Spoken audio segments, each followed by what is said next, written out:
today we're gonna do a super simple example sketch with depth and three-dimensional as an example from my previous video on the design of space.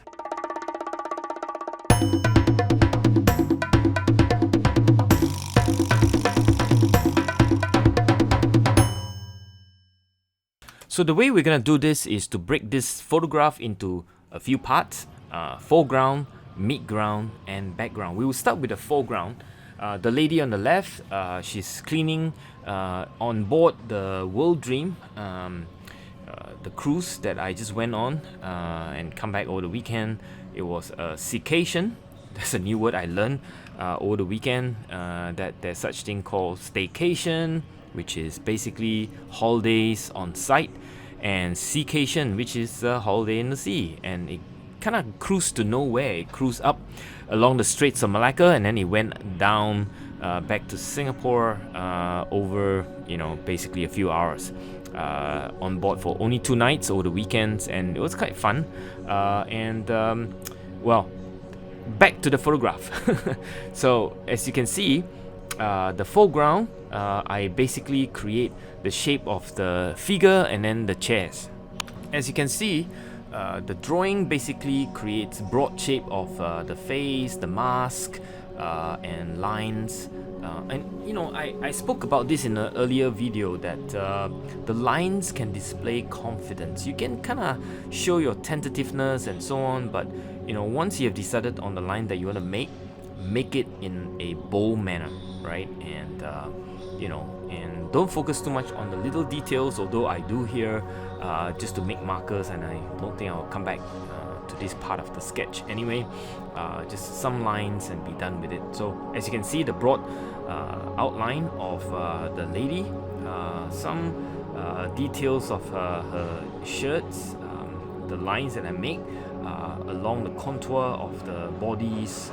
I try to kind of make it feel like it's hugging the body. There's a break in the t-shirt somewhere, and I try to make that as well. So little details, but that's it, right? So that's a foreground. Pretty much moving on to the midground. The midground consists of maybe 1, 2, 3, 4, 4 figures with 2 kids, so 6 figures in all. Again, less detail now because it is in the foreground. Sorry, in the midground, so it's a little bit more distance, and I try to just create a broad shape as well. Some semblance of a figure. You can see that the size of the figures here are way smaller. You're talking about maybe a quarter in terms of size, even much smaller for the kid. And size matters, right?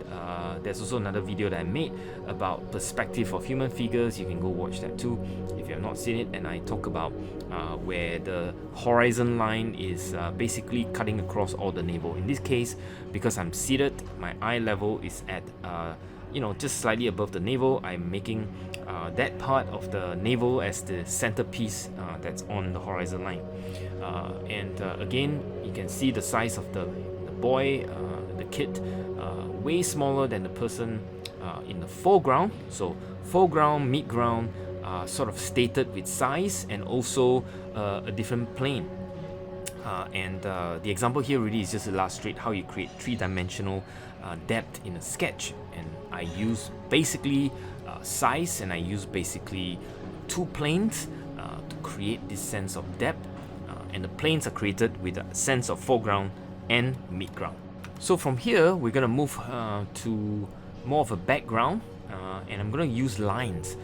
As you can see from the photograph, there's lines at the back, lines that go into a single perspective, a single point. There's a vanishing point, and I have marked that vanishing point with somewhere there, and that is gonna draw the lines out, radiating through from the vanishing point, if you like. So the vanishing point is established, and everything now is just going to be radiating from that point because it's a single point perspective. You don't really have to be too accurate, but roughly creating a sense of depth by moving your line into the perspective, if you like, radiating from it as well. So again, more lines nearer to the edge, but further apart, closer to your eye. and so that again creates some kind of a perspective as well. Line radiating from the vanishing point again, and everything is sort of coming out from that point, and that really is just to give a sense of radiating or a depth as well. So again, you can use lines like this, leading lines into the vanishing point, as a form of perspective or depth as well. Those lines can also be tools and help for your viewer or audience to see the depth if you like. Well, at this point, I'm going to do a bit more details for each of the figures. I'm going to basically put in black for hairs, and also maybe a little bit more details around clothings and so on and so forth. It's always get the broad shape first before you worry about the details, just like what I'm doing. Details can always come last, so that you don't worry too much about details, but you worry about the broad shape, because the shape and the lines, once they put down and it works, the shading and the details will sort of sketch itself if you like. I'm just looking at some lines here and there and trying to just make it a little bit better.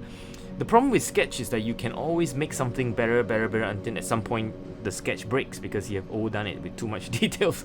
So you do want to be very careful that you don't put too much, and take a step back all the time, take a look and ask yourself, am I making it better? If not, stop.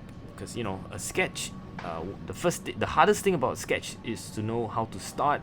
The second hardest is to know when to stop. And right about now, I'm telling myself, Whee Teck, you better stop. And I think it's just about there. Maybe I have a few more lines that I can correct it, make it a little bit better. But you know what? Maybe not really. So with that, I'm just gonna force myself to put down the pen and put down my name, and that's it. I hope you enjoyed this example. See you in the next one. Yeah.